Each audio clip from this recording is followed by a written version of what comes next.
2020-21లో -1.2 కేంద్ర ప్రభుత్వం స్థూల ఉత్పత్తిలో ఉంది, మైనస్లో, నెగిటివ్ గ్రోత్. ఎందుకు? కోవిడ్ కాబట్టి. అంటే కోవిడ్ కేంద్ర ప్రభుత్వానికి మాత్రమే వస్తుందండి, రాష్ట్ర ప్రభుత్వానికి రాదా? ప్రపంచానికంతా వచ్చినప్పుడు రాష్ట్ర ప్రభుత్వానికి రాదా? అంటే 2020-21లో ఆంధ్రప్రదేశ్ రాష్ట్రానికి కోవిడ్ ఎఫెక్ట్ లేదంటారా మీ ప్రకారంగా? ఆ రోజు కూడా -1.2 కేంద్ర ప్రభుత్వం స్థూల ఉత్పత్తి నెగిటివ్ గ్రోత్ తగ్గుదలలో ఉంటే కూడా రాష్ట్ర ప్రభుత్వం మాత్రం 5.7 పెరిగింది. 5.7. ఇది కాదు, ఇప్పుడు మనము కంపారిజన్ పెట్టుకున్నప్పుడు మీ సమయంలో ఎండాకాలంలో బట్టలన్నీ బాగా ఆరినాయి అని మీరు చెప్పేసి వర్షం పడేటప్పుడు మా బట్టలు ఆరబెట్టి మీరు ఆరలేదు అంటే ఎట్లయితుందండి? ఇది కేంద్ర స్థూల ఉత్పత్తిలో మన భాగం ఎంత అనేది చూద్దాం. మీ యావరేజ్ అది మాత్రం కన్వీనియంట్గా మీరు చెప్పరు, మీరిచ్చినదే, మీరిచ్చిన డేటానే.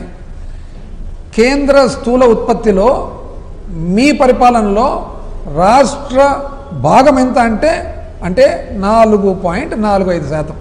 అంటే 100 రూపాయలకు గాను ఆంధ్రప్రదేశ్ రాష్ట్రము మీ పరిపాలనలో 4.45% కేంద్రానికి మీరు ఇవ్వడం జరిగింది. అంటే 100 రూపాయలు ₹4.45 అనుకోండి. మేము మీ అంత పరిపాలన మాకు రాదు కదా. కోవిడ్ పెట్టుకొని కూడా కేంద్ర స్థూల ఉత్పత్తిలో, జాతీయ స్థూల ఉత్పత్తిలో 4.8%, అంటే మీకంటే ఎక్కువ. అంటే 100 రూపాయల్లో మీరు అద్భుతమైన పరిపాలన చేసి ₹4.45 పెడితే మేము మీ అంత పరిపాలన రాదు కదా. కానీ కోవిడ్ పెట్టుకొని కూడా ₹4.80 ఇచ్చినాం. అంటే ఎవరు బాగా చేసినట్లప్పుడు? అసలు ఇంకొకటి కూడా చూస్తే మీరేమంటారు? తగ్గిపోయింది, 13% నుంచి తగ్గిపోయిందని. ఎట్లా తగ్గుతుందండి? అంత కేంద్ర కోవిడ్ అనేది మీరు లెక్కకే రాదా?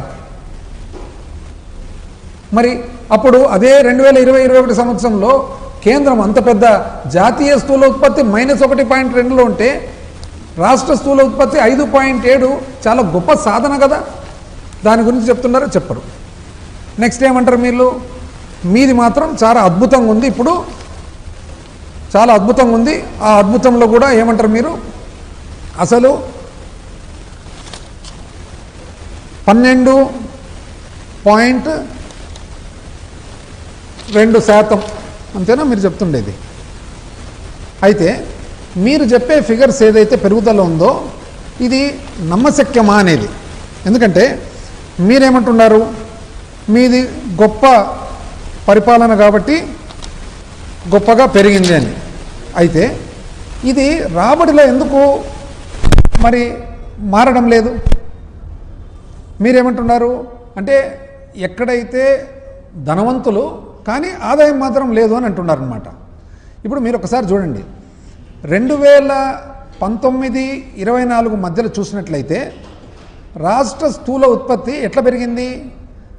10.7% పెరిగింది, 9.7% పెరిగింది. కానీ అదేవిధంగా ఆదాయం ఎంత పెరిగింది? 10.7%. అంటే టాలీ అయిపోతుంది. కానీ మీరు చెప్పే ప్రకారం అయితే ఒకవేళ 12.0% నిజంగా గిన మీది పెరిగింటే మీ ఆదాయం ఎందుకు ఓన్లీ 3% మాత్రమే పెరుగుతుంది? ఇప్పుడు కేంద్రాన్ని చూస్తే పోనీ మాది చూద్దాం, మా 5 సంవత్సరాలు చూద్దాం. ఏది 2018-19 నుంచి 23-24 వరకు చూసినట్లయితే అప్పుడు స్థూల ఉత్పత్తితో పాటు ఒకవేళ ఆదాయము గమనించినట్లయితే పెరుగుదల మరి అప్పుడు 10.2% మాది స్థూల ఉత్పత్తి పెరిగింది, ఆదాయం కూడా మాది 9.8% పెరిగింది. అదే సమయంలో జాతీయ స్థూల ఉత్పత్తి చూస్తే 10.7% వాళ్ళది పెరిగింది, 9.7% ఆదాయం పెరిగింది. కానీ మీది మాత్రము 12% స్థూల ఉత్పత్తి పెరుగుతుందంట, కానీ 3% మాత్రము ఆదాయం పెరుగుతుందంట. ఎట్లా అండి ఇది టాలీ అయ్యేది? అంటే మీరు చెప్పేదేమి? ధనమేమో వస్తుంది, మీరు ధనికులైనారు, కానీ ఆదాయం మాత్రం లేదు. అదేవిధంగా చూసినట్లయితే పోనీ మీరు ఫస్ట్ 6 నెలలు అన్నారు కదా 2025-26, అది కూడా చూద్దాం పోలిక. 2023-24 నుంచి పోల్చితే 2025-26 పోలిస్తే ఫస్ట్ 6 నెలలు పోల్చినట్లయితే ఎంతండి మీరు చెప్పేది? 10.9 మీది పెరుగుదల అని అంటున్నారు. అదేవిధంగా 2024-25 చూస్తే 9.9 అని మీరు అంటున్నారు. కానీ మీ ఆదాయం ఎంతండి పెరిగినది? -2.8 సేల్స్ ట్యాక్స్లో, ఓన్లీ 4.3 మాత్రము జిఎస్టీలో. ఓవరాల్గా చూసినట్లయితే ఓన్లీ 2.5. అంటే 11% స్థూల ఉత్పత్తి పెరుగుతుందంట, కానీ ఓన్లీ 2.5% మాత్రమే ఆదాయం పెరుగుతుందంట. ఇదే సేమ్ జాతీయ స్థూల ఉత్పత్తి చూద్దాం. జాతీయ స్థూల ఉత్పత్తి చూసినట్లయితే కేంద్రం ఇచ్చిన రిజల్ట్స్ ప్రకారం 8.8% వాళ్ళది స్థూల ఉత్పత్తి పెరిగింది. వాళ్ళ ఆదాయం ఎంత పెరిగింది? 7.3 పెరిగింది.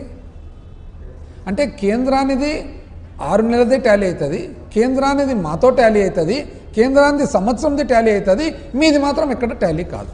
కానీ మీది మాత్రం అద్భుతమైన పరిపాలన, అద్భుతమైన స్థూల ఉత్పత్తి. అసలు ఈ ధనానికి ఆదాయానికి పొంతన లేకుండా మీరు ఎట్లా చెప్తున్నారు అనేది మాత్రము చాలా ఆశ్చర్యం. ఎందుకు చెప్పగలుగుతున్నారు ఇదంటే, మీరు స్థూల ఉత్పత్తి ఫిగర్స్ ఏవైతే ఇస్తున్నారో ఈ 3 నెలలు అని నిజం చెప్పారంటే దాని పెద్ద అది లెక్కచారం వేసేదానికి రాదు. ఈరోజు ఏదన్నా కానీ స్థూల ఉత్పత్తి ఎస్టిమేట్స్ ఇస్తే అది కరెక్టా కాదనేది 3 సంవత్సరాల తర్వాత తెలుస్తుంది. ఫస్ట్ అడ్వాన్స్ ఎస్టిమేట్స్, ఆ తర్వాత ఫస్ట్ రివైజ్డ్ ఎస్టిమేట్స్, ఆ తర్వాత సెకండ్ రివైజ్డ్ ఎస్టిమేట్స్, ఆ తర్వాత థర్డ్ రివైజ్డ్ ఎస్టిమేట్స్, ఫైనల్గా అకౌంట్స్. మీరేమి ఇప్పుడు ఏదో ఒకటి చెప్పేస్తే కానీ అయిపోయిందిలే అని చెప్పి మీరు అనుకుంటూ ఉన్నారు. అంతే, మాకైతే అంతే అర్థమవుతుంది. అసలు 7 లక్షలు ఏంది, తగ్గడం ఏంది? దాని తర్వాత ఇంకోటి ఏమన్నారండి, తలసరి ఆదాయం తగ్గింది అన్నారు. దాన్ని కూడా చెప్పినారు మీరు, తలసరి ఆదాయం తగ్గిందని. మళ్ళీ తలసరి ఆదాయం తగ్గినట్లయితే దానికి ఏమంటున్నారు మీరు? తలసరి ఆదాయానికి మీ ప్రకారంగా 13.2% తలసరి ఆదాయం మీ 2014-19లో పెరిగింది. మాది మాత్రం 19-24లో 9.1 పెరిగింది. కాబట్టి ఇంత ఆదాయం ఇంకా మిస్ అయింది. ఇదేనండి మీరు చెప్పేది కరెక్ట్. అది కూడా చూద్దాం. ఎప్పుడు కూడా సింగిల్గా చూడొద్దండి. అదే సమయంలో తలసరి ఆదాయం మీరు చెప్పేటప్పుడు కన్వీనియంట్గా ఇది ఎందుకు మర్చిపోతున్నారు? జాతీయ స్థాయిలో